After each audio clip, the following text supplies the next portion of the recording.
Hi, Paul here from Spitfire Audio. I have a contextual for you today. This is a cue that I've written using the Abbey Road Orchestra bassoons, kind of featuring those, but also everything else that we've put out from Abbey Road Orchestra so far. So the rest of the woodwinds A2 sections and also the strings, there's some percussion in there. I'm going to walk you through it and show you a couple of things that I've done, and hopefully give you a few ideas that you could take away and use in your own productions. So let's dive straight in and just have a listen through, and I'll highlight some sections as we go along.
Okay, let's start with this opening kind of flourish. Now I've used the strings to kind of carry the main body of harmonies. If we look here, you can see what's going on. I'll just play it quickly.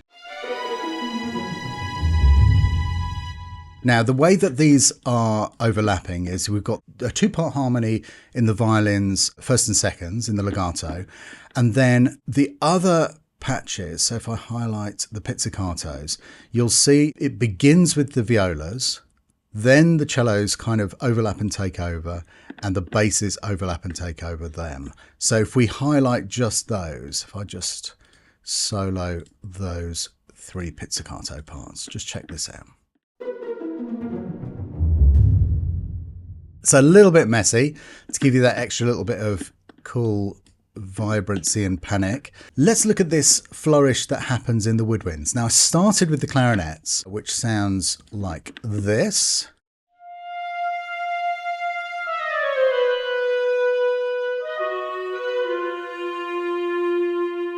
Now I used a sneaky shortcut, which I'm going to show you. I've left my naming. What I would usually do is I'd usually go through, if I've copied parts from one part to another and then tweak them, I would usually go through and just correct the naming of the regions. I haven't done that on this occasion, just so you can see clearly what I've done. So the next thing I did was I copied that and had it playing on the oboes. So together they sound like this.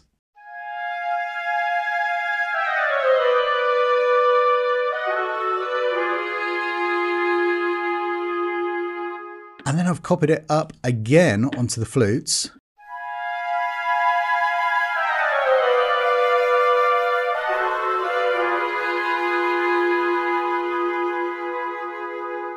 What I quite often do when I do this is I do this as a shortcut, and then I'll change a few of the notes, and I'll either leave it like that, so I've got it harmonically correct to what I'm trying to do, or I will then go in and replay it. So I'll make a note of what I've changed, memorize the part, and then replay it. For this, because it just sounded great just doing that straightforward transposition and working and allowing it to kind of pass through a slightly odd harmonic texture at the beginning, just to give us a feeling of not particularly being in any key, I just left it because it sounded great. So there's always a slight element of variance that you get, obviously, because the way that the players play each note is obviously, they're human, so it obviously brings its own slight variance, but it's nice sounding quite tight there. And then the bassoon obviously comes in after that. So with the bassoons, I've added in a little counter melody. It's harmonically enhanced. The main part of that is in the cellos, but I've put in a part on the violas as well, which has a nice little clash that you'll hear around about bar 9.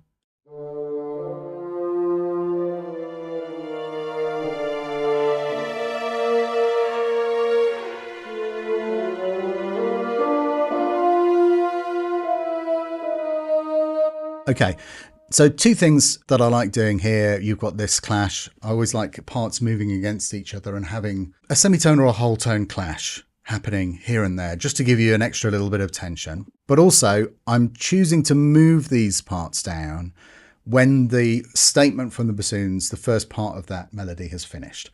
So again, that's like a kind of light and shade thing. It's about doing one thing that you can focus on and you can hear, and then doing a different thing so that you kind of got a question and answer style thing. I'm also making liberal use here of these wonderful trills. It's a minor third trill, and I've used the major third trill as well. I'll show you both of these in context in a second. But what I'm using them for is really more as kind of fingered tremolos, is to fill out the chord part in an interesting textural way. So it just sounds a little bit more interesting blending these things in and having them contrast with everything else. So if we just go back to just listening to all of the strings together, and I'll highlight where these notes happen and you can see what's going on.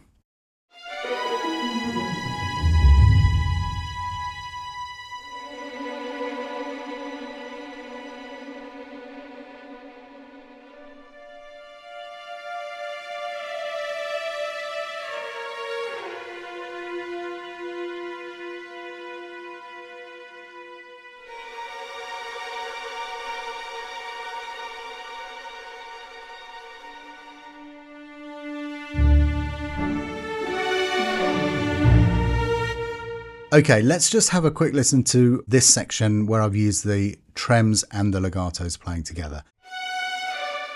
Now again, it's almost hidden in the orchestration, but if you just listen to the trems on their own, this is this thing that I think about, and I think about the extra little 1% that you can get from each stage of a process. And I really remember this from the early 2000s when I was doing more record production. And the process of making a record, which the biggest record production we did was for East West Records, which took about a year and a half.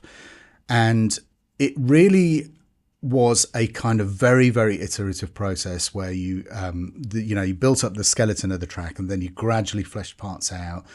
And then you'd add little filigree and colour and all these kind of really interesting little touches and things that are going to reward repeated listening. Now, I know that, this is something that I wrote over the course of an afternoon. So this is not something that's had lots and lots and lots of work done on it. And I've looked at the places where I can add a little bit of extra texture or colour to just make things sound a bit more interesting. And actually, if we look at some of these elements that I've used in the percussion, you can hear those. These are really good examples because I use these in different places just to add a little brightness, a little sparkle. And then here as well, actually, if I put the rest of the orchestra in, you'll hear it. So looking at that, and there are two little cheaty instruments I've put in. So I've added the Abbey Road One, Glock and xylophone, and I'm putting in the Glock here. And if you just check this out.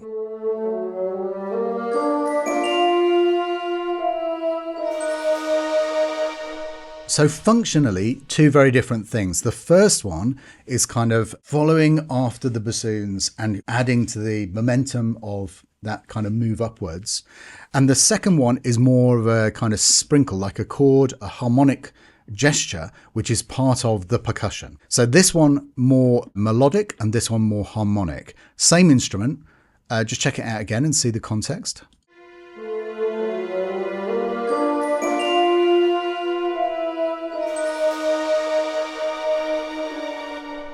Now here again, just staying with the percussion, you can see that I'm following down.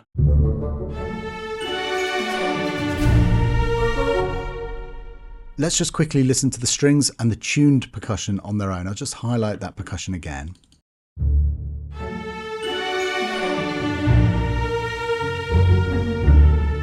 Now that's doubling up the kind of melody line that I've got in the strings, this. And giving us a little bit of extra rhythmic movement. So it's a nice contrast. Again, you don't have to completely follow everything that is going on. Timpani use, again, this was the third. There were three elements that I brought in from Abbey Road One, which we haven't recorded yet on the orchestra library. And these are really, really great timps. Now, they're mainly for emphasis and underpinning things that are happening. You'll see that actually quite often I link them in with the Grand Cassa. I've also used the orchestral bass drum, two very, very different sounding instruments actually. If you hear that, and then the deeper and fatter sound of the Grand Cassa. So very, very useful to have those different selections. But I've got those often kind of locked in with the timpani. So let's highlight those.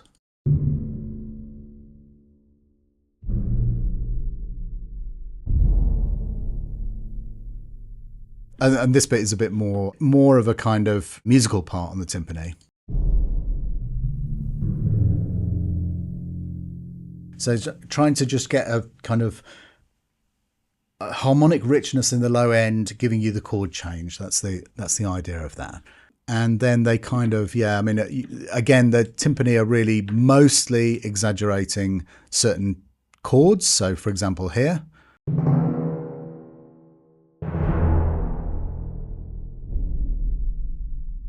And then here at the end, I've not used a timp roll, which is too much for this particular moment. I've used this kind of playing in the timps, just getting that kind of lovely cloud of texture. If I just play it on its own.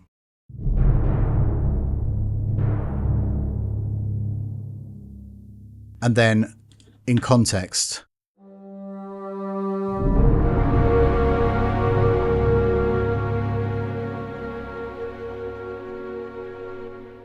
So you see you get this lovely thing. And again, looking at the strings at the end there, I've used mostly trem parts. If we just solo that.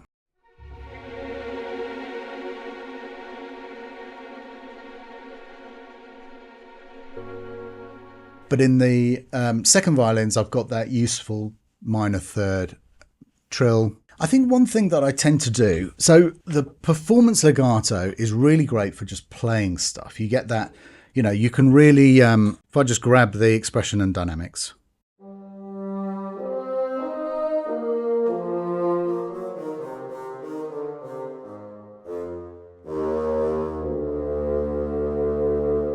And obviously you've got these different note entries.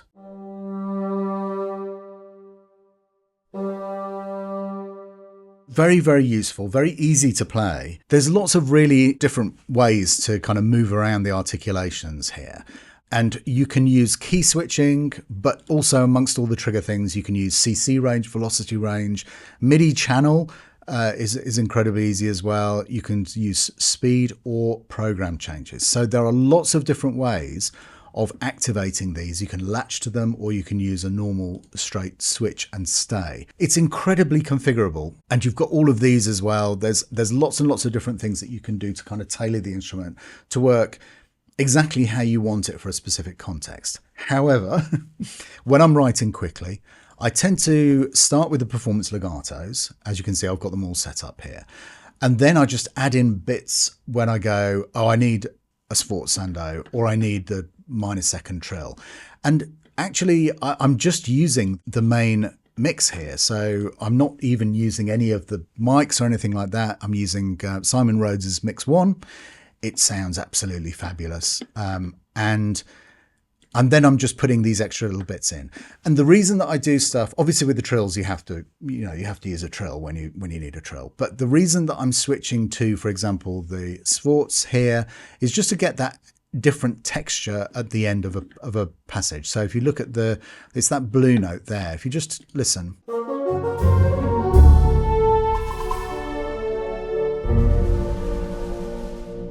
And having that just along with that lovely trill in the clarinets that you hear there.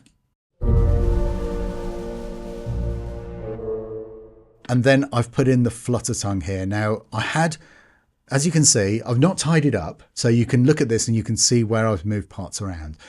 This note was just originally played in on the performance legato. And then as I started building up the other sections to this chord, I thought, oh, wouldn't it be great if you just had a little bit of flutter there at the top too, just to give a bit of texture.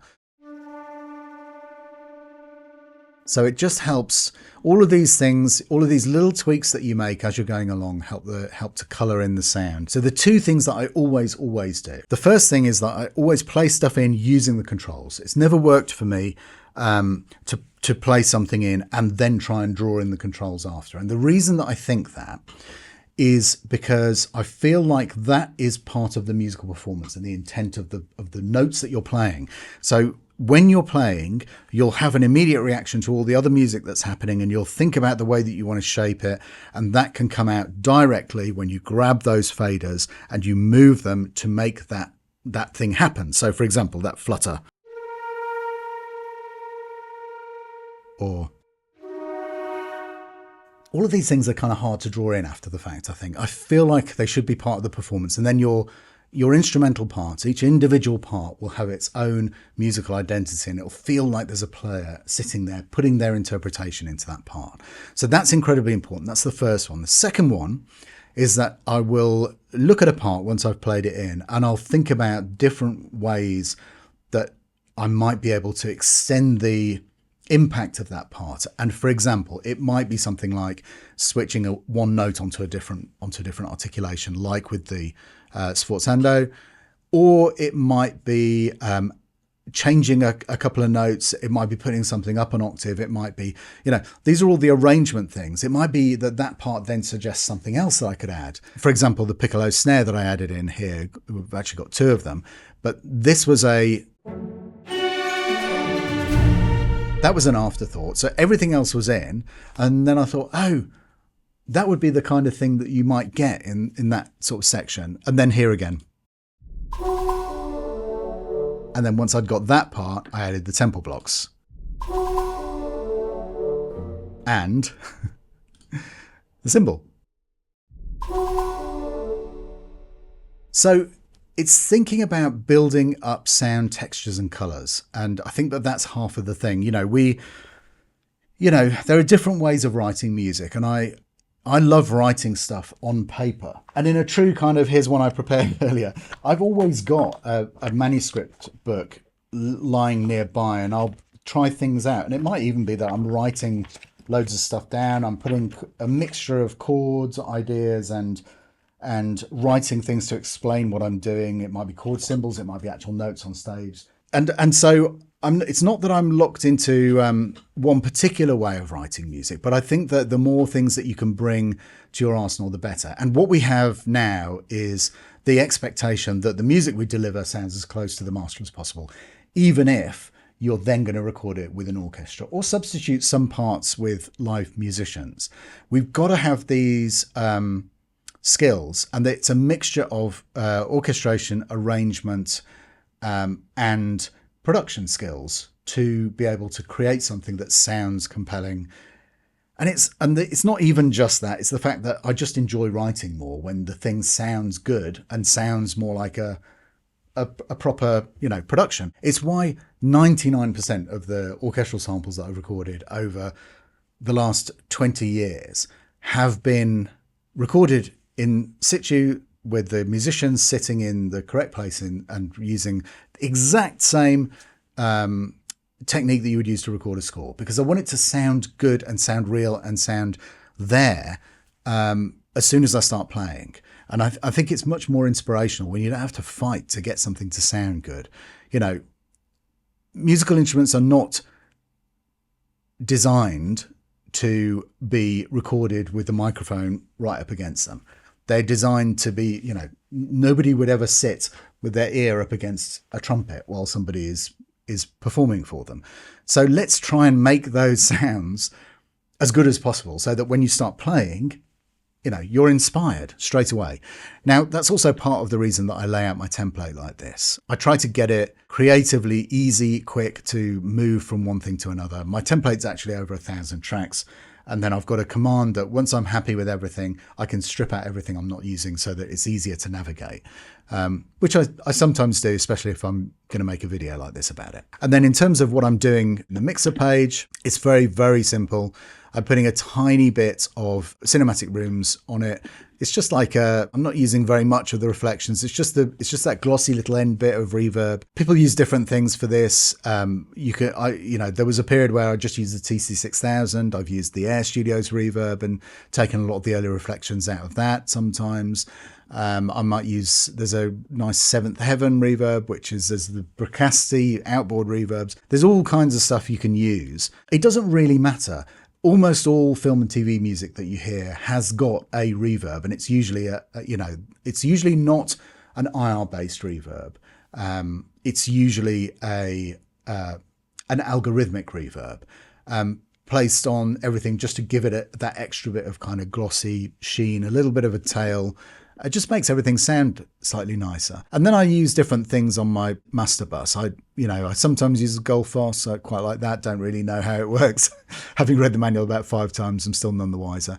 Sometimes I use Ozone. And then I've got a few UAD plugins that I really like. So the Neve, I just like this. I'm putting a little bit of a smiley face on it. So I've got a little bit of low end here and a little bit of high end.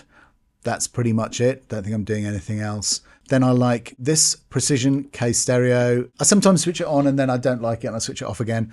On this occasion, I've left it on. It's not really doing a huge amount. I'll turn all this stuff off so you can make a comparison afterwards.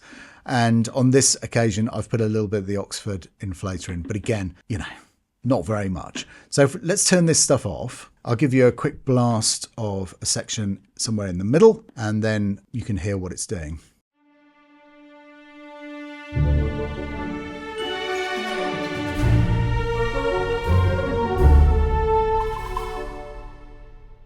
Now let's add on the Neve.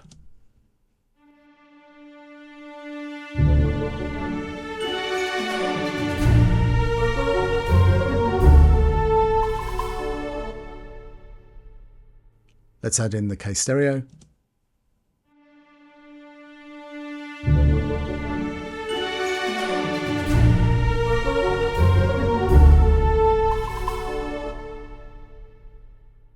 And finally, the inflator.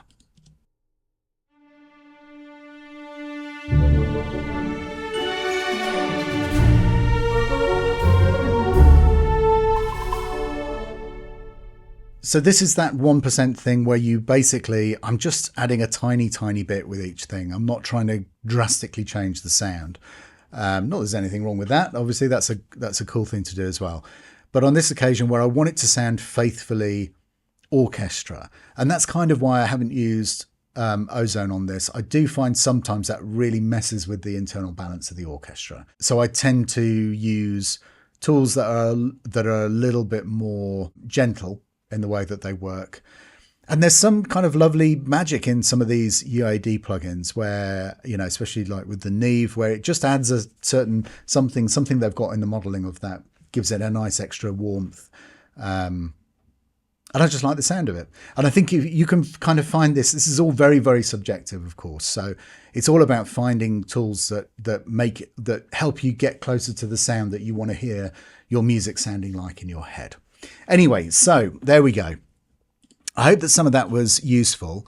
It just shows the process. Like I say, this is something that I sketched up. I wrote it in the same way that I remember seeing James Newton Howard writing in a video on King Kong, where he was working through the night and he just turns to the camera and says 1 bar at a time. He's just adding. And also John Powell writes, will write something, then play back 8 bars and try and hear where it's going next in his head. So that was the kind of idea. I was just writing from the beginning, adding stuff. And then I went back and started filling in all these extra little filigree bits. So that's it. So that's my demo for the bassoons, my little fantasy cue. I'll play it once more again from the top and highlight a few different things.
Thanks very much for watching. Hope some of that was useful.